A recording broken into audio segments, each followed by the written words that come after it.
Nah, di pagar beton bataku, tapi jalannya jalan tanah.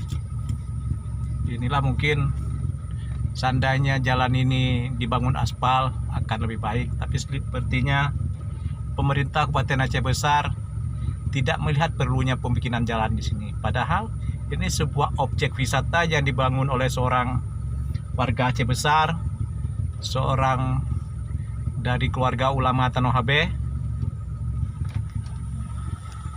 tidak mendapat perhatian pemerintah. Ini kuda-kuda dari luar negeri kelihatannya ini. Ini bukan kuda lokal. Berapa banyak biaya yang dikeluarkan oleh Tunku Pit Tanohabe untuk membawa kuda-kuda ini dari luar negeri kemari. Kuda-kuda lagi merumput. Nah, ini kuda-kuda ini lagi merumput. Ini kuda-kuda ini dari luar negeri dibawa kemari. Berapa banyak dihabiskan biaya oleh Tunku Pit untuk bawa kuda ini ke Aceh, dibawa ke desa Cucum di Janto untuk menjadi pusat edukasi untuk anak-anak di Aceh. Ya, jadi supaya mengenal kuda-kuda, berbagai macam jenis kuda, beliau membawanya kemari.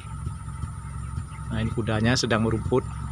Ada kuda putih, ada itu sepertinya yang kuning itu anaknya lagi menyusui.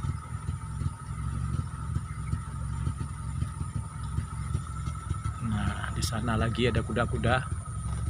Ya, baju keribu kan, baju keribu.